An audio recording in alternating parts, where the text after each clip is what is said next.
بسم الله الرحمن الرحیم. نامصور یا مصور گفتنت نامصور یا مصور گفتنت باطل آمد بیزی صورت رفتنت.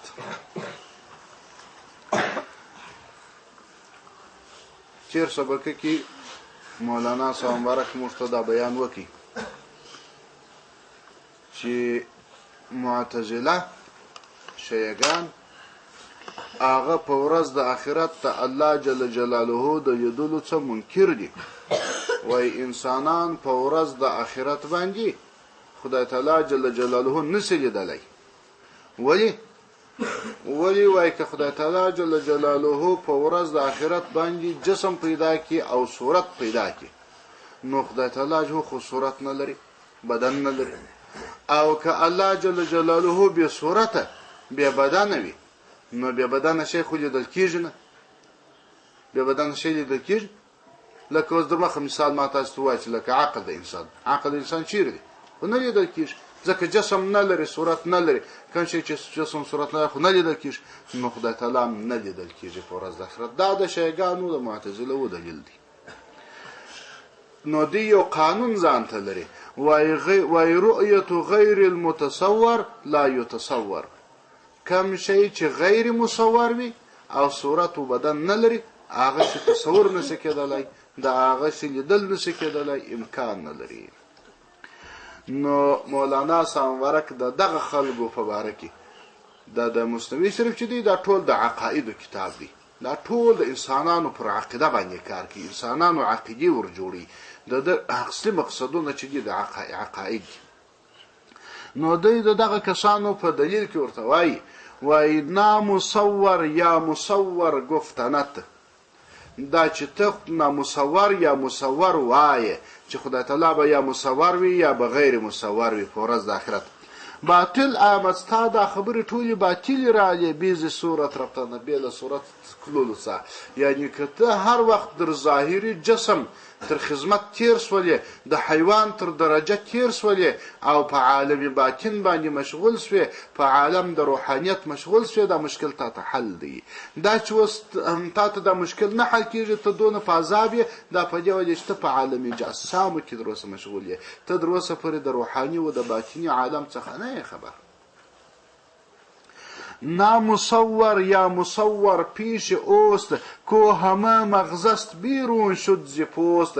نامصور یا مصور، غیر مصور شان یا مصور شان، پیش اوس په وړاندې د هغه چا دی کو چې هغه همه مغز، ټوله مغز به بیرون شد ز پوست، د پوست څخه وتلی.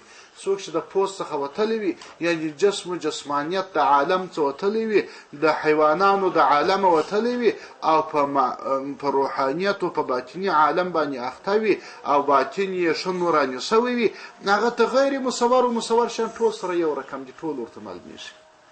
هغه غیر مصور شان هم لیدلی شي، مصور شان هم لیدلی شي. گر تو کوری نیست بر اعما حرج، ورنرو که صبر مفتاح الفرج. گر تو کوری که ته ړوند یې، که ته چیرې ړوند وي او شی په سترګو نه وینې، یعنې باطني سترګې دې کار نه کوي او ته د باطن څخه ناخبره یې، نو نیست بر اعما حرج، نو ته ناجوړه یې، پر ړنده باندې خدای تعالی ګناه نه ده اچولې، پر اعما باندې حرج نشته، یعنې ستا څه ګیلم نشته. ولې ته زما باطن ړوند دی، ورنه او کړون نه یې، نو رو لاړ شه، مخته ځه، اخته اوسه، په خپل عبادت و ریاضت و خواري و ذکرونه و عبادتونه کوه. که صبر مفتاح الفرج، ولې صبر کلي د خوشحالۍ ده. کله چې انسان پر عبادت باندې صبر وکړي، پر ذکرونو باندې صبر وکړي، یو څه مشکلات و مشقت پر ځان باندې تیر کړي، په دا طریقت و په ذکرونو و ریاضتونو کې څه مشقت ځان باندې تیر کړي، بس الله جل جلاله به دته د خوشحالۍ کلي ورکړي. اخر به خوشحالي راسي، کامیابي به راسي، ډېر به الله دې خوشحاله کړي. پرده های دیدرا روی صبر، هم بسوزد هم بسازد شرح صدر. پرده های دیده را هغه پردې د سترګو لره ستا د باطن د زړه په سترګو باندې اوس پردې اوارې دي حجابونه باندې پراته دي دغه حجابونه د سترګو داروی صبر هغه علاج د صبر دارو د صبر هم بسوزد هم سوځي هغه پردې هم بسازه هم جوړوي شرح صدر خلاصول د سینې هم به د الله جل سینه منوره وګرځوي هم به هغه حجابونو پردې درسلې رسي لږ نو کې صبر وکړه پر ذکرونو باندې لږ نو کې طاقت ورته وکړه لږ نو کې د عبادتونو ذکرونه استعمالوه آینه دل چون شود صافی و پاک نقشه ها بینی بیرون از آب و خاک آینه دل انداره د زړه چون شود چې صافی او پاک وګرځي کله چې انسان زړه پاک شي انسان زړه په چیش پاکیږي حدیث مبارک دی بسم الله الرحمن الرحیم لكل شيء سقالة وسخالة القلب ذکر الله تعالی هر شی خیرنیش او هر شی چې خیرن سو بیا سقالت لري رګمال لري یو صفا لري په شی باندې پاکیږي او د انسان ظلم خیرنیش د ګناه او د ظلماتو په تاثیر باندې ظلم خیرنیش او ظلم چې خیرن سي په چش پاکیږي په ذکر د خدای تعالی نو آینه دل انداره د زړه چې کله صافي او پاک سي په ذکرونو باندې نقشه ها ډېر نقشونه او مخلوقات به بینی و ویني بیرون از آب و خاک د باندې در اوبو در خاورو یعنی د پرداس شام به ویني چې پر دې ځکه به بلچا نه لیدلی پر دې ځکه بني د دې اوبو د خاورو د عالم پر دې کره باندې بني نو شام به ویني ډېر شام ده شي نو نخون ته ذکر شي کې الله نو مینه ها اشه دا د الله نو چیرې نو وشته پر دیوال نو وشته دی الته نو وشته دی پر ځکه نو وشته دی پر غره نو وشته دی مدرسې کې نو چیرې نو وشته دی پر دې ځکه نه دی پر دې ځکه نه دی په دې عالم کې نه دی د دې څه وتل دي او د دې ځکه څه د دې عالم څه وتل شي ته وي نو نقشه ها بینی ډېر شام به بینی ویني بیرون د باندې عذاب خاک د اوبو د خاورو څخه اخواته به نور ډېر شام ویني هم ببینی نقش و هم نقاش را فرش دولت را و هم پراش را هم ببینی هم بوینی نقش و هم نقاش را هم مخلوقات وینی هم نقاش را هم بخالق المخلوقات وینی هم خدای تعالی جل جلاله وینی الله جون سره لیدل شي مگر و نه پسته سترګو موسی علیه السلام چې خدای تعالی نه سوی لیدلی خو د خپل دې سترګو غوښتي چې ویني خدای سترګې خدای تعالی نه سوی لیدلی امکان نه لري چې په دې سترګو باندې ولس اما په باطینی سترګو کې تجلی د خدای تعالی جل جلاله سره لیدل شي هر ولي لیدل شي تجلی چې ده هغه چې په تعبیر نه کیږي چې سره هغه ځای ته ورسیږي بیا سره خپل سخت شي تجلی څه ته وایي تجلی معنی انوار الهیه لیدل شي او هم نقاش را فرش دولت را فرش د دولت به وویني او هم فراش را هم هغه غړون کې چا چې فرش ورکړي وجعلنا الارض فراشا موږ ځکه فراش ګرځول فرش ګرځول دا یو فرش دی او ورکړي بودی چا ورکړي فراش څوک دی او ورون کې خدای تعالی دی نو هم به فرش ویني هم به کائنات ویني هم به د کائنات خالق انوار ویني چون خلیل آبد خیال یار من صورتش بت معنی او بت شکن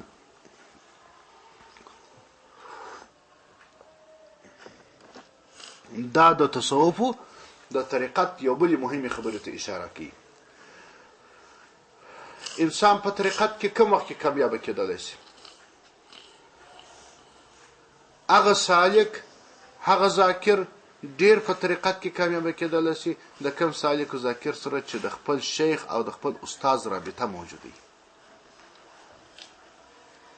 محبت ورسره موجود وي چې څونه د استاد سره محبت زیات وي او څونه د هغه رابطه زیات وي رابطه دوه قسمه ده یو هغه سالکین چې هغه یو شی ویني هغه باید خپل د استاد تصویر او عکس وویني او څلور ساعته باید دا ورسره او هغه سالکین چې شی نو ورته معلومیږي هغه به فقط په خپل خیال کې خپل استاد داسې پرځوي چې هغه ما مخته دی او دغه د سینې څخه پیز را روان دی دې ته خیال یار وایي خیال یار یعنی محبت رابطه ده یار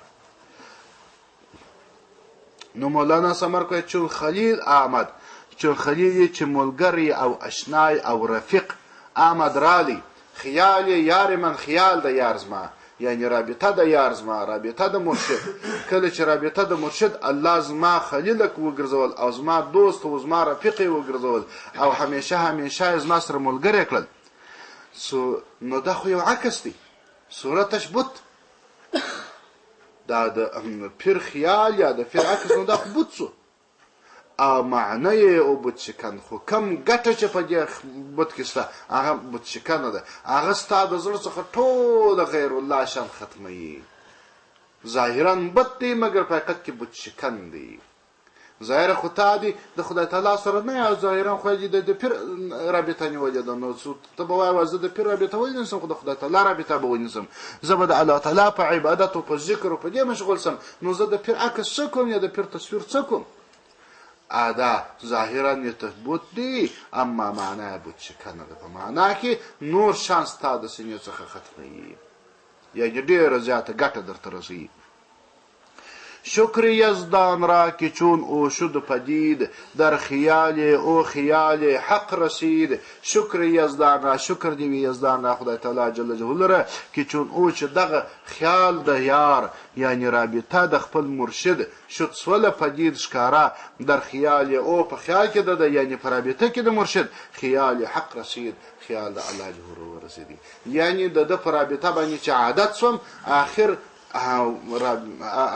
الله جل جلاله خیال او د الله جو رابطه هم راته نصیب شول. دا د تصوف د طریقت ګوري یو قانون دی، وایي چې څوک اول دواره د خپل پیر په محبت کې کامل نشي، هغه د حضرت نبی علیه السلام مبارک صلی الله علیه وسلم مبارک په محبت کې نشي کامل کېدلی. په هغه محبت کې چې کامل نشي د نبی علیه السلام مبارک صلی الله علیه وسلم مبارک، د خدای تعالی په محبت کې نشي کامل کېدلی. نو اول به د خپل پیر په محبت کې کامل ګرځېږي، بیا به د دې ځای څخه انسان ته د نبی علیه السلام مبارک صلی الله علیه وسلم مبارک کامل محبت نصیب کېږي. په هغه کې چې کامل شوې، په خپله دریم قدم چې دی د خدای تعالی جو د محبت کمال دی، د خدای تعالی په محبت کې به کامل شي. اصلي مقصد د خدای تعالی جل جلاله محبت دی په کامله توګه. دغه یې زینې دي، اوله زینه، دویمه زینه، دریمه زینه. دا اولو دوو زینو څخه پورته کېږي، بس دریمې زینې ته رسېږي. شکر معطی را که چون او در رسید، در خیالش جان خیال خود بدید. شکر معطی را، شکر دی هغه ورکوونکی خدای تعالی لره که چون او در رسید، که چون او چې دغه رابطه او د مرشد در رسید را ورسېدي، در خیالش د په خیال کې د په رابطه کې جان هغه روح خیال خود خپل بدید ولیدي، یعنی په هغه کې خپل ځان ته خیال سو او خپل د ځان حقیقت پیدا کړي.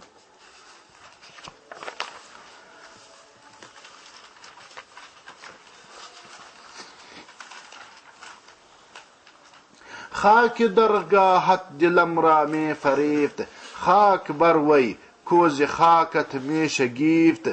خاک درگاهت، خاوری د درگاه ستا، دلم را زما زړه می فریفت. عاشقوي، بې صبره کوي. زه د خپل محبوب او د خپل مرشد او د خپل پیر د درگاه خاورو، هغه خاورو لازما زړه راسول دي. ازما د پیر مبارک د خانقاه یا ازما د پیر د درگاه خاورې، هغو لازما زړه راسول دي. په هغو مې ډېر کست کېږي. خدایه څنګه ښه ځای دې ورکړ دي، څه د خانقاه خاورې دي. پر دې لاره باندې چې سالکین تېرېږي را تېرېږي، پیر مبارک تېرېږي را تېرېږي، هره ورځ پیر پر دې خاوره باندې تېرېږي را تېرېږي. دا څنګه مبارکې خاورې دي چې هره ورځ یې د بدن سره تماس راځي او د مبارک باندې تېرېږي، ذاکرین باندې تېرېږي. هغه زما زړه راڅخه وړي، خاورې زړه راڅخه وړي. دا ګوره یو مستانه خبرې، یو عاشقانه خبرې، یو د حقیقت خبرې دي. مولانا صاحب مبارک ډېر وخت ظاهرا مستانه و عاشقانه خبرې کوي، خو ډېر حقایق هم پکښې کوي. ګوري حضرت نبی علیه السلام مبارک صلی الله علیه و آله وسلم مبارک فرمایي، وایي هغه مځکه چې د هغې په سر باندې عبادت کیږي هغه ډیر فخر کوي د هغه مځکې په مقابل کې چې الله ته عبادت نه کېږي. دوی مځکې دي، پر یوه مځکه باندې مسجد جوړ دی، پر بله مځکه باندې مثلا د یو بې نمازه سړي کور جوړ دی. د مځکې دغه ټوټه چې د مسجد پر جوړ دی دا ډیر فخر کوي، ډیر خوشحالي کوي پر هغه مځکې باندې چې هغه د بې نمازه سړي کور پر جوړ د دغه مځکې ډیر فرق شته. ولې پر هغه سړی باندې بې نمازه سړی کور جوړ کړی دی، لمونځ نه کوي، او دلته چې دی مسجد جوړ دی، نو دا د مځکې دا حصه تر هغه حصې ډېره خوشحالي او افتخار کوي. نو په خانقاه شریفه کې یا په هغه مځکه باندې هغه خاوره چې پیر مبارک پر هغه باندې تېرېږي، نو دا مځکه به څنګه فخر نه کوي؟ دا مځکه ډېره نازولې، ډېره نوراني او ډېره مبارکه مځکه. نو مولانا سامرک وایي دغه خاورې د دغه درګاه دلم رامې فریض ما زړه یې بې صبره کاوه عاشقه ویل خاک بر وی خار دې پر هغه چا وي کو چې هغه خاک ستا د خاورو څه میشه ګیف صبر کوي. څوک چې ستا خاورو ته ستا خانقاه ته مراجعه نه کوي او دې خانقاه ته نه راځي او د دې خانقاه څخه انکار کوي، دغه پر سر دې خاورې بادي، هغه دې نو خدای د قبر ته بوسي. چې د داسې عاشقانه خاورو څخه د داسې محبوب خاورو څخه هم د زړه صبر کوي. گفتم ارخوبم پذیرم این ازو ورنه خود خندید بر من زشت رو.